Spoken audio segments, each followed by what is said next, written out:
आपलं शहर आता स्मार्ट होतंय। मग तुम्ही कधी स्मार्ट होताय? स्मार्ट न्यूजचे यूट्यूब चॅनल सबस्क्राईब करा, स्मार्ट बना। नोटिफिकेशनसाठी बेल आयकॉनवर क्लिक करा।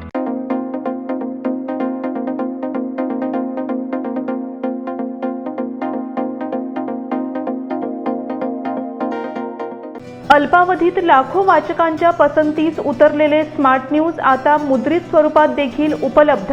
वाचकांच्या अपेक्षापूर्तीसाठी एक नवे पाऊल। ताज्या घडामोडींसाठी सायन दैनिक स्मार्ट न्यूज, सखोल वाचनीय बातम्यांसाठी वार्ता शक्ती। नियमित वाचा, स्मार्ट व्हा। नमस्कार, मी अनुजा पाटील स्मार्ट न्यूजच्या आजच्या बुलेटिनमध्ये आपले स्वागत करते। सुरुवातीला एक नजर आजच्या ठळक घडामोडींवर। मध्य प्रदेशात मोदींचा काँग्रेसवर हल्लाबोल। गणेश दर्शनाचा आनंद घेण्यासाठी भक्तांचे थवे रस्त्यावर। बेळगाव तालुका दुष्काळग्रस्त घोषणेसाठी शेतकऱ्यांचे आंदोलन। 7व्या दिवशी घरच्या गणेश मूर्तींचे विसर्जन। गणेशोत्सव काळात पोलिसांची सोशल मीडियावर करडी नजर। तुर्केवाडी येथील गणेशोत्सव मंडळाने सादर केला अनोखा शापितवाडा देखावा। मराठा मंडळ केनिया हायस्कूलच्या विद्यार्थिनींचे विभागीय स्पर्धेत यश। अनगोळ फिरत्या निर्माल्य कुंडाचा स्तुत्य उपक्रम सुरू। पाईपलाईन रोड विजयनगर येथे गणेशोत्सव मंडळातर्फे महाप्रसाद संपन्न। लेले ग्राउंडवरील विद्युत तारा आणि स्विचबोर्ड सुरक्षित केले।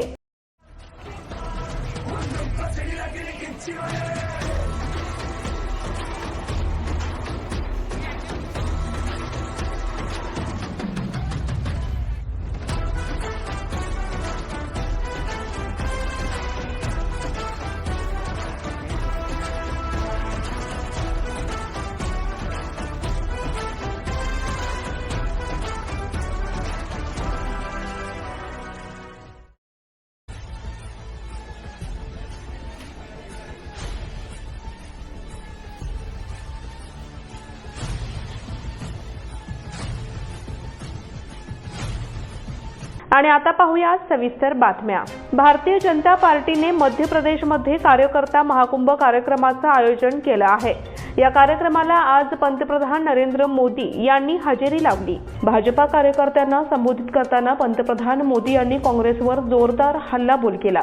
नरेंद्र मोदी म्हणाले, मध्य प्रदेशात काँग्रेसचं सरकार होतं तेव्हा ते आजारी राज्य होतं। घाणेरडं राजकारण, कुशासन आणि कोट्यावधींचा भ्रष्टाचार ही काँग्रेस सरकारची ओळख होती। परंतु आता मध्य प्रदेशने झेप घेतली आहे, तर दुसऱ्या बाजूला काँग्रेस पोकळ झाली आहे। पंतप्रधान मोदी म्हणाले, भारत स्वतंत्र झाल्यानंतर मध्य प्रदेशात दीर्घकाळ काँग्रेसचीच सत्ता होती, परंतु या काळात काँग्रेसने नैसर्गिक साधन संपत्तीने समृद्ध अशा मध्य प्रदेश राज्याला आजारी राज्य बनवलं। काँग्रेसच्या काळात मध्य प्रदेशात घोटाळ्यांचे विक्रम झाले, घोटाळ्यांचे इतिहास रचले गेले। वोट बँक तुष्टीकरणाचं राजकारण करणाऱ्या या पक्षाला पुन्हा मध्य प्रदेशात संधी मिळाली तर राज्याचं आणखीन नुकसान होईल। काँग्रेस पुन्हा एकदा मध्य प्रदेश राज्याला आजारी राज्य बनवेल, असे त्यांनी सांगितले। गणेश दर्शनाचा आनंद घेण्यासाठी भक्तांचे थवे रस्त्यावर। शहर आणि परिसरात सर्वत्र गणपती बाप्पांच्या उत्सवाचा आनंद निर्माण झालाय। त्यामुळे आता शहरातील सार्वजनिक गणेशोत्सव मंडळाच्या मंडपामध्ये भक्तांची गर्दी लोटत आहे। शहर आणि उपनगरी भागात विविध ठिकाणी भव्य दिव्य मूर्ती आणि आकर्षक देखावे यांची मांडणी करण्यात आली आहे। तसेच मंडपांना करण्यात आलेली आकर्षक विद्युत रोषणाई देखील चित्त वेधून घेते। त्यामुळे भक्तांना गणपती दर्शनाचा आनंद द्विगुणित होत आहे। यामधील काही श्रीमूर्तींची झलक आम्ही स्मार्ट न्यूजच्या प्रेक्षकांसाठी घेऊन आलो आहोत। बेळगाव तालुका दुष्काळग्रस्त घोषणेसाठी शेतकऱ्यांचे आंदोलन। बेळगाव जिल्ह्यातील संपूर्ण तालुके दुष्काळग्रस्त यादीत समाविष्ट केलेले आहेत, परंतु बेळगाव आणि खानापूर तालुका दुष्काळग्रस्त यादीत समाविष्ट करण्यात आला नाही। त्यामुळे या भागातील शेतकऱ्यांवर अन्याय झालाय असा संताप व्यक्त करीत शेतकऱ्यांनी जोरदार निदर्शने केली। विविध शेतकरी संघटनांनी जिल्हाधिकारी कार्यालयासमोर आंदोलन छेडलं। शेतकऱ्यांच्या तीव्र भावना लक्षात घेऊन स्वतः जिल्हाधिकारी नितेश पाटील हे शेतकऱ्यांच्या समोर आले। त्यांनी आपण सरकारकडे याबाबत पाठपुरावा करू अशी ग्वाही देऊन शेतकऱ्यांचं समाधान केले। सरकारकडून दुष्काळ घोषणेची त्वरित घोषणा व्हावी, अन्यथा उग्र आंदोलन छेडण्यात येईल असा इशारा या सर्व शेतकरी संघटनांनी दिलाय। कर्नाटक राज्य रयत संघटनेसह स्थानिक शेतकरी संघटनांनी या ठिकाणी जोरदार निदर्शने केली। या आंदोलनामुळे शेतकऱ्यांच्या तीव्र भावना प्रकट झाल्या आहेत। समस्त शेतकरी समाजाच्या वतीनं, शेतकरी संघटनेच्या वतीनं आज माननीय डी सी साहेबांना निवेदन देण्यासाठी इथं आलो आहे। तर आपण राज्य सरकारकडे माननीय मुख्यमंत्र्यांकडे एक विनंती करतो तुमच्या माध्यमातून की तालुक्यामध्ये 13 तालुके जे आहेत हे 13 तालुके यांनी दुष्काळग्रस्त घोषित केलेलं आहे आणि हे 2 तालुके म्हणजे खानापूर असेल आणि बेळगाव हे 2 तालुके यांनी घोषित केले दुष्काळग्रस्त घोषित केलेले नाही आहे. तर मला असं वाटतं की हे काय जाणूनबुजून केलेलं आहे का, गोरगरीब शेतकऱ्यांना त्रास करण्यासाठी हे केलेलं आहे काय या अधिकाऱ्यांना कोण अधिकार दिला की यांना 13 तालुके दुष्काळ घोषित केले आणि 2 केले नाही. तर माझी एक विनंती DC साहेबांच्या माध्यमातून मुख्यमंत्र्यांना आहे की त्यांनी ताबडतोब हे दोन्ही तालुके हे दुष्काळग्रस्त घोषित करावे आणि आता हे लंपी सारखी साथ आणि सुरू झालेली आहे. पायातोंडानं जी साथ आहे ती साथ पण सुरू झालेली आहे. तर त्वरित त्या लसी पण यांनी देण्याचं काम सुरू करावं आणि त्वरित शेतकऱ्यांची बाजू उचलून धरावी आणि शेतकऱ्यांना अनुदान द्यावं ही अशी विनंती मी तुमच्या माध्यमातून करतो. 7व्या दिवशी घरच्या गणेश मूर्तींचे विसर्जन. गणेश उत्सवाचा बहर सध्या फुलून आलाय, त्यामुळे गणेश भक्तांच्या उत्साहाला उधाण आले आहे. सोमवारी उत्सवाच्या 7व्या दिवशी अनेक घरगुती गणेश मूर्तींना निरोप देण्यात आला. शहरातील कपिलेश्वर मंदिर तलाव, श्री रामेश्वर तीर्थ तलाव, अनगोळ, वडगाव, अर्गन तलाव या ठिकाणी गणेश मूर्तींचे विसर्जन झाले. त्यानंतर गणेश भक्तांचे थवे सार्वजनिक श्री मूर्तींचे दर्शन घेण्यासाठी घराबाहेर पडल्याचे दिसून आले. मागील 7 दिवसांपासून घरोघरी मुक्काम केलेल्या गणपती बाप्पांना सोमवारी निरोप देण्यात आला. शहरातील अनेक सार्वजनिक विसर्जन तलावांच्या ठिकाणी श्रीमूर्तींचे विसर्जन करण्यात आले. त्यामुळे गणेश भक्तांचे थवे या ठिकाणी उपस्थित असल्याचे दिसून येत होते. गणपती बाप्पा मोरया, पुढच्या वर्षी लवकर या असा गजर करीत गणपती बाप्पांना निरोप देण्यात आला. विसर्जन तलावांच्या ठिकाणी फटाक्यांची आतषबाजी करून बाप्पांना पुढच्या वर्षी लवकर येण्याचे आवाहन करण्यात आलं. तलावाच्या काठावर आरतीचा गजर देखील सुरू होता. गणेशोत्सव काळात पोलिसांची सोशल मीडियावर करडी नजर. गणेशोत्सव काळात प्रत्येक पोलीस ठाण्यातून सोशल मीडियावर लक्ष ठेवलं जातंय. यामुळे सोशल मीडियावरील पोस्टमुळे सामाजिक सखोल्यावर परिणाम होणार नाही, त्याबाबत खबरदारी घ्यावी असे आवाहन पोलीस आयुक्तालयातर्फे केले आहे. गणेशोत्सवानिमित्त पोलीस आयुक्तालयाकडून विविध बाबींची खबरदारी घेतली जाते आहे. समाज कंटकांवर नजर आहे, त्याला जोडूनच सोशल मीडियावर पोलीस लक्ष ठेवून आहेत. वादग्रस्त पोस्ट खपवून घेतली जाणार नाही असा थेट इशाराच पोलिसांनी दिलाय. सोशल मीडियावर पोस्ट करताना त्याचे समाजात तेढ निर्माण होईल अशी पोस्ट करू नये असे आवाहन देखील करण्यात आले आहे. वादग्रस्त पोस्ट टाकण्यात आल्यास कारवाईचा इशाराही पोलिसांनी दिलाय. तुर्केवाडी येथील गणेशोत्सव मंडळाने सादर केला अनोखा शापितवाडा देखावा. श्री सार्वजनिक गणेशोत्सव मंडळ तुर्केवाडी या मंडळाचा यंदा 82वा गणेशोत्सव साजरा होत आहे. या मंडळाने शापितवाडा हा आगळा हलता देखावा सादर केलाय. हा देखावा पाहण्यासाठी चंदगड, बेळगाव, कोल्हापूर, गोवा या भागातून गणेश भक्तांची अलोट गर्दी पाहावयास मिळत आहे. यंदा या मंडळाने सादर केलेला हा हलता देखावा एक कौतुकाचा घटक बनलाय.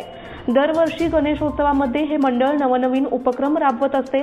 सामाजिक, आर्थिक, ऐतिहासिक, शैक्षणिक, कला, क्रीडा असे उपक्रम हे मंडळ राबवत असते. गेली 82 वर्षे अखंडपणे या मंडळांनी अशा प्रकारचे उपक्रम राबवण्याचा प्रयत्न करीत आहेत. यंदा या मंडळाने 2022 पोलीस प्रशासन चंदगड पोलीस स्थानकाचे पहिल्या क्रमांकाचे गणराया पारितोषिक पटकावण्याचा मान मिळवला आहे.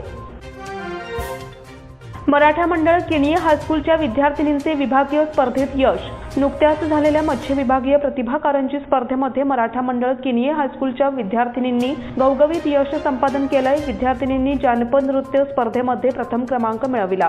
यामध्ये वैभवी मराठे, अक्षता बेळगुंदकर, साक्षी पाटील, संयुक्ता खेमनाळकर, अमृता सुतार, नेहा पवार या विद्यार्थिनींनी भाग घेतला होता. भरतनाट्यम स्पर्धेमध्ये मुलींच्या गटातून कीर्ती भरमाणी पाटील द्वितीय क्रमांक तसेच मेघा भरमणी डुकरे हिने भाषण स्पर्धेत तृतीय क्रमांक मिळविला आहे. वरील सर्व विद्यार्थ्यांची तालुका पातळीवरील स्पर्धेसाठी निवड झाली आहे. या सर्व विद्यार्थिनींना मुख्याध्यापक श्री SM वडेबैलकर, कन्नड शिक्षिका नंदिनी नायक आणि इतर सर्व शिक्षकांचे मार्गदर्शन लाभले. अनगोळमध्ये फिरत्या निर्माल्य कुंडाचा स्तुत्य उपक्रम सुरू. माजी नगरसेवक विनायक गुंजटकर यांच्या पुढाकाराने अनगोळ परिसरात यंदा देखील फिरते निर्माल्य कुंड हा स्तुत्य उपक्रम राबविण्यात येत आहे. श्री गणेश चतुर्थी निमित्त फिरत्या निर्माल्य कुंडाच्या सहाय्याने घरोघरी जाऊन निर्माल्य गोळा करण्याचे कार्य केले जात आहे. बाप्पाची पूजा केलेले दुर्वा, पाने, फुले, केळीची पाने वगैरे साहित्य रस्त्याकडेला किंवा कचरा कुंडाच्या ठिकाणी टाकले जात होते. त्यामुळे या निर्माल्याचे पावित्र्य नष्ट होत असल्याचे लक्षात घेऊन 9 वर्षापूर्वी माजी नगरसेवक विनायक गुंजटकर यांनी फिरत्या निर्माल्य कुंडाची संकल्पना राबविण्यास सुरुवात केली, अशी माहिती यावेळी देण्यात आली. पाईपलाईन रोड विजयनगर येथे गणेशोत्सव मंडळातर्फे महाप्रसाद संपन्न. पाईपलाईन रोड विजयनगर येथील विघ्नहर्ता युवक मंडळाच्या वतीने गणेशोत्सवानिमित्त सत्यनारायण पूजा आणि महाप्रसादाचे आयोजन करण्यात आले होते. यामध्ये नागरिक मोठ्या संख्येने सहभागी झाले होते. तसेच यावेळी मोफत वैद्यकीय तपासणी देखील करण्यात आली. या संपूर्ण कार्यक्रमासाठी डॉक्टर यशराज काळे, डॉक्टर युगंधरा काळे, डॉक्टर तेजराज काळे, डॉक्टर नेत्रावती सबनीस, डॉक्टर सिद्धार्थ पुजारी यांचे सहकार्य लाभले. कार्यक्रम संयोजनासाठी संस्थापक सुरेंद्र अनगोळकर, अध्यक्ष प्रशांत पाटील, उपाध्यक्ष राहुल उरणकर, रणजित पाटील, सचिन पावशे आणि इतर कार्यकर्त्यांनी परिश्रम घेतले. लेले ग्राउंडवरील विद्युत तारा आणि स्विचबोर्ड सुरक्षित केले. लेले ग्राउंडवरील विद्युत तारा आणि स्विचबोर्ड खुले असल्याची तक्रार नागरिकांनी केली होती. तसेच या समस्येचे निवारण त्वरित करण्याची मागणी देखील केली होती. याची तात्काळ दखल घेत प्रशासन खडबडून जागे झाले. त्यानंतर काही तासातच सदर विद्युत तारा आणि उघड्यावर असलेले स्विचबोर्ड तात्काळ दुरुस्त करून त्या ठिकाणी सूचना फलक लावण्यात आले. जिल्हाधिकारी नितेश पाटील यांच्या आदेशानुसार महानगरपालिका आयुक्त अशोक दुडगुंटी यांनी त्वरित पावले उचलली. लेले ग्राउंडवर पथक पाठवून सदर स्विचबोर्ड आणि लोंबकळणाऱ्या विद्युत तारा दुरुस्त करण्याचे आदेश संबंधित कर्मचाऱ्यांना दिले. त्यामुळे दुरुस्तीचे काम पूर्णत्वास गेले आहे.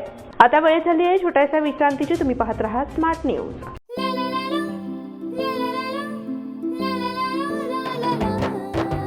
जले दीप अंगना में होगी रोशन दुनिया, पलकों तले छा जाए चांद तारों का साया, रंगोली में खिले रंग खुशियों की भी तरानी, तन मन झिलमिल जाए हर पल होंगी सुहानी, ये अटूट बंधन खिले हर आशियाना, रंग वस्त्रों का खजाना मन भाए आराधना, रंग वस्त्रों का खजाना मन भाए आराधना, आराधना मारुति गली बेलगाम, मन भाए आराधना.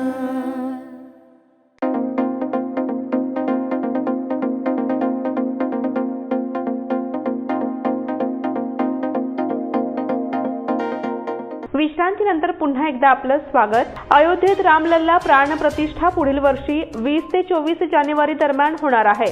तथापि याचे अनुष्ठान 16 जानेवारीपासून सुरू होईल. प्राणप्रतिष्ठा समारंभामध्ये राम जन्मभूमी परिसरात 7,000वर मान्यवर उपस्थित असतील. सर्वांना सुरक्षा मानकांचे पालन केल्यानंतरच परिसरात प्रवेश मिळेल.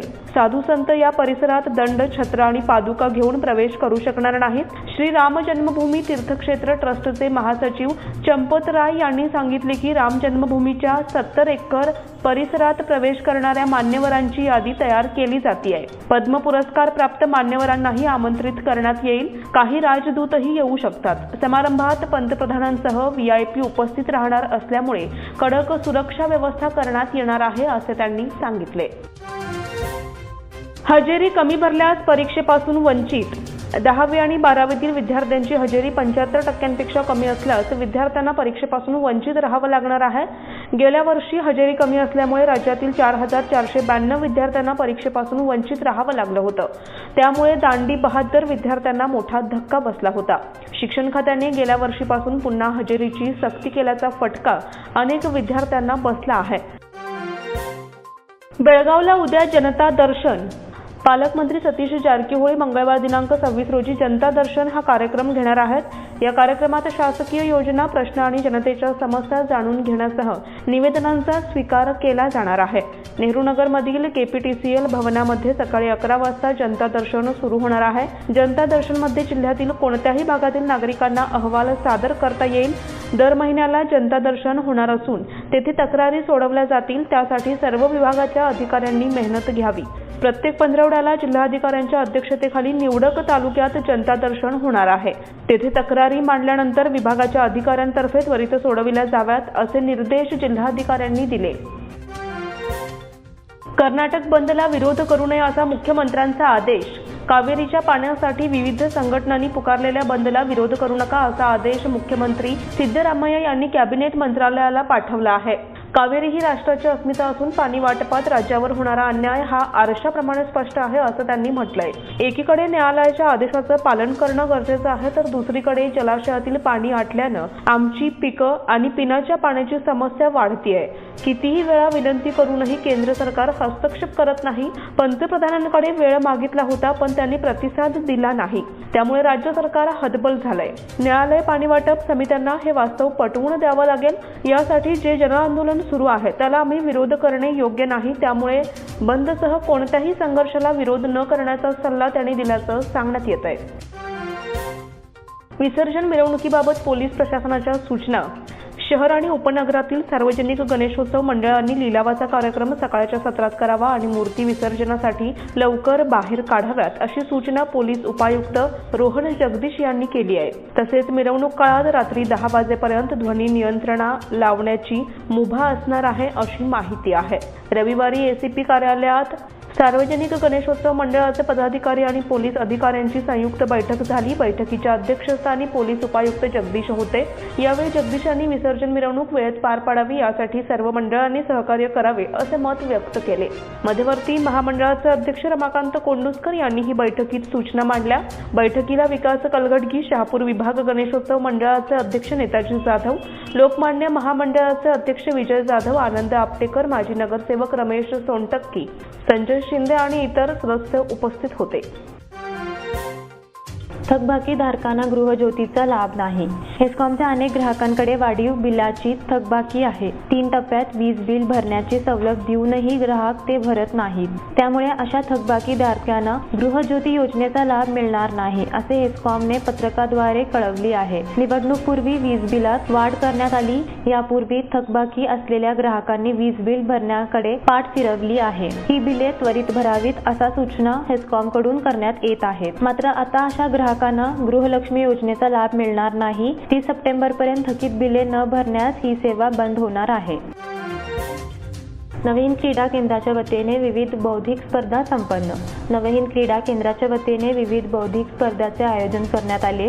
या स्पर्धा अमाप उत्साहात संपन्न झाल्या. येळ्ळूर ग्रामपंचायत अध्यक्षा लक्ष्मी मासेकर व उपाध्यक्ष प्रमोद पाटील यांच्या हस्ते उद्घाटन करण्यात आले. नवहीन सोसायटीचे चेअरमॅन प्रकाश अष्टेकर, नवहीन क्रीडा केंद्राचे अध्यक्ष शिवाजी सायनेकर, नवहीन मल्टीपर्पज सोसायटीचे चेअरमॅन दशरथ पाटील, प्रियदर्शनी नवहीन महिला सोसायटीच्या चेअरपर्सन माधुरी पाटील, नवहीन महिला प्रबोधन केंद्राच्या अध्यक्षा नम्रता पाटील आणि सेक्रेटरी अनिल कुंद्रे यांच्या प्रमुख उपस्थित पार पडला. जवळजवळ 200हून अधिक स्पर्धकांनी भाग घेतला. कडोलीतील गणेशोत्सव मंडळांना पोलिसांची भेट. काकती पोलिसांनी कडोलीतील गणेशोत्सव मंडळांना भेट दिल्या. त्यावेळी त्यांनी गणेशोत्सव शांततेत सुरळीत पार पडण्याच्या सूचना सार्वजनिक गणेशोत्सव मंडळाच्या कार्यकर्त्यांना दिला. पोलीस उपअधीक्षक SV गिरीश यांनी कडोलीला शनिवारी भेट दिली. गावात 10 सार्वजनिक गणेशोत्सव मंडळे कार्यरत आहेत. त्याचबरोबर चर्चा केली. पाटील गल्ली, कलमेश्वर गल्ली, प्रभूनगर, मायांना गल्ली, कचेरी गल्ली, सावकार गल्ली, चंद्रशेखर आझाद गल्ली, वैजनाथ गल्ली, शिवाजी गल्ली, अयोध्या नगर, पेठ गल्ली येथील गणेशोत्सव मंडळांना भेट दिल्या. यावेळी काकती पोलीस ठाण्याचे CPI सिन्नूर, PSI मंजुनाथ आदी उपस्थित होते. जीतू संस्थेने अनाथ मुलांना रेम्बो सर्कसचा आनंद दिला. Jain international trade organization JITO Belgaum शाखेच्या वतीने अनेक सामाजिक उपक्रम राबवण्यात येत आहेत. बेळगाव शहरी भागातील विविध अनाथाश्रममधील मुलांसाठी जीतूतर्फे रेम्बो सर्कस पाहण्याचा कार्यक्रम आयोजित करण्यात आला होता. हा कार्यक्रम स्माइलिंग फेस योजनेअंतर्गत हा विशेष कार्यक्रम आयोजित करण्यात आला होता. या प्रकल्पाचा सर्व खर्च जीतू संस्थेच्या पदाधिकारी व देणगीदारांनी उचलला. यावेळी रेम्बो सर्कसचे व्यवस्थापक AK मंडळ यांचा जीतू संस्थेतर्फे सत्कार करण्यात आला. यावेळी जीतूचे अध्यक्ष मुकेश पोरवाल, सचिव नितीन पोरवाल, कार्यक्रम समन्वयक चेतना शाह, सदस्य कुंतीनाथ कलमनी, अभिजित अंकळे, रोनका शेरी आदी उपस्थित होते. आरसीयूच्या कुलगुरू पदासाठी 100हून अधिक अर्ज. राणी चन्नम्मा विद्यापीठाच्या कुलगुरू पदासाठी 100हून अधिक अर्ज दाखल झाले आहेत. विद्यापीठात कुलगुरू नियुक्त करण्यासाठी सरकारने यापूर्वीच समिती नेमली असून हम्पी विद्यापीठाचे निवृत्त कुलगुरू डॉक्टर बोरलिंगा हे समितीचे अध्यक्ष आहेत, तर व्हीटीयूचे कुलगुरू विद्याशंकर एस या समिती सदस्य आहेत. या समितीकडे आता 100हून अधिक इच्छुकांचे अर्ज दाखल झाले आहेत. बेळगाव आणि विजापूर जिल्ह्यातील 350 महाविद्यालये या विद्यापीठांशी संलग्न असून 5 लाखाहून अधिक विद्यार्थी शिक्षण घेत आहेत. युवा समितीच्या वतीने काकती येथे शैक्षणिक साहित्य वाटप. महाराष्ट्र एकीकरण युवा समितीच्या वतीने काकती येथील सरकारी प्राथमिक मराठी शाळेमध्ये शैक्षणिक साहित्याचे वाटप करण्यात आले. कार्यक्रमाच्या अध्यक्षस्थानी शाळा सुधारणा समितीचे अध्यक्ष अनिल गवई होते. शाळेचे मुख्याध्यापक किरण करंबळकर यांनी प्रास्ताविक केले. युवा समितीच्या कार्याचे कौतुक करत पालकांनी विद्यार्थ्यांना मराठी शाळेत पाठवणे गरजेचे आहे असे मत त्यांनी व्यक्त केले. युवा समितीचे सहकारी आशिष कोचेरी यांनी युवा समितीच्या शैक्षणिक सामाजिक आणि सांस्कृतिक उपक्रमाची माहिती दिली. आपल्या पालकांना मराठी शाळेतच का शिकवावे याचे महत्त्व पटवून दिले. यावेळी शिक्षिका कल्याणी घोडगे यांनी सूत्रसंचालन केले. 3000 ग्रामपंचायतींना देणार मध विक्रीचा परवानाचे अधिकार. हमी योजनाच्या अंमलबजावणीसह विकास उपक्रमासाठी निधी संहिता बंद करण्यासाठी दबावाखाली असलेल्या सरकारला उत्पादन शुल्क विभागाकडून दरवर्षी किमान 10,000 ते 15,000 कोटी रुपयांची आवश्यकता आहे. उत्पन्न वाढवण्याची अपेक्षा असलेल्या सरकारने 3000 लोकसंख्या असलेल्या ग्रामपंचायतींना मध विक्रीचा परवाना मंजुरीचा अधिकार देण्याचा सरकारचा विचार आहे. त्यासाठी 5000 लोकसंख्या असलेल्या ग्रामपंचायतीला अबकारी परवाना देण्याचा नियम शिथिल करणे आणि सनद कमी करणे यासह अधिक परवाने देण्यासाठी लोकसंख्याची मर्यादा 3000 आणण्याची योजना आखण्यात आली आहे. बुलकतर्फे विशेष कार्यक्रम संपन्न. लोकमान्य ग्रंथालय प्रणीत बुक लव्हर्स क्लबमध्ये संस्कृती एज्युकेटच्या प्रशासनार्थी कार्यक्रम नुकताच पार पडला. यामध्ये इंग्रजी पुस्तकावर बुलकचे सदस्य तेजस कोळेकर यांनी माहिती दिली. त्यानंतर प्रशिक्षणार्थी पुस्तकातील एक प्रकरण सादर केले व विचार मांडले. सचिव किशोर काकडेंनी सर्वांचे स्वागत केले. जगदीश कुंटेंनी लोकमान्य ग्रंथालयाची माहिती दिली. कार्यक्रमाला उत्तम प्रतिसाद मिळाला. जोयदा तहसीलदार राजेंद्र चव्हाण यांचे निधन. कारवार जिल्ह्यातील जोयदा येथील तहसीलदार राजेंद्र उर्फ राजू चव्हाण यांचे सोमवार पहाटे 2:30च्या दरम्यान बेळगाव येथील केएलई हॉस्पिटलमध्ये निधन झाले. तर 2 दिवसापूर्वीच आरोग्य बिघडल्याने चव्हाण हे हॉस्पिटलला शुक्रवारी दाखल झाले होते. चव्हाण हे मूळ लोंढा व सध्या बेळगाव येथे वास्तव्यास होते, तर हल्लीच जोयदा येथे तहसीलदार पदावर त्यांची नियुक्ती झाली होती. अभिजित सदानंद पाटील यांचे निधन. दत्तात्रय गल्ली वडगाव येथील रहिवासी अभिजित सदानंद पाटील वय 50 यांचे रविवार दिनांक 24 रोजी अल्पशा आजाराने निधन झाले. त्यांच्या पश्चात पत्नी, 2 मुले, भाऊ व बहीण, भावजय असा परिवार आहे. सोमवार दिनांक 25 रोजी सकाळी 8 वाजता रक्षा विसर्जन होणार आहे. भारतीय महिला संघाने रचला इतिहास. श्रीलंकेवर 19 धावांनी रोमहर्षक विजय मिळवत जिंकले सुवर्ण पदक. आज 19व्या आशियाई क्रीडा स्पर्धेत भारतीय महिला क्रिकेट संघाचा अंतिम फेरीत श्रीलंकेशी सामना झाला. हा सामना जिंकून टीम इंडियाने प्रथमच सुवर्ण पदक जिंकले आहे.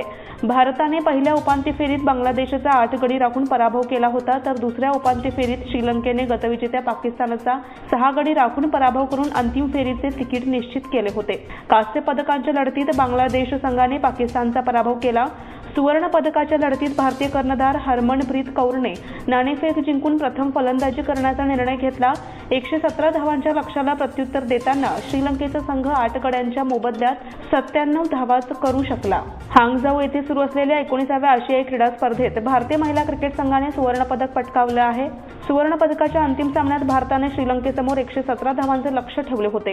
भारताने 20 षटकात 7 गडी गमावून 116 धावा केल्या. स्मृती मंधानाने सर्वाधिक 46 धावांची खेळी खेळली, तर जेमिमाहा रॉड्रिग्जने 42 धावा केल्या. प्रत्युत्तरात श्रीलंकेचा संघ 20 षटकात 8 गडी गमावून 97 धावाच करू शकला. अशा प्रकारे टीम इंडियाने अंतिम सामना 19 धावांनी जिंकला.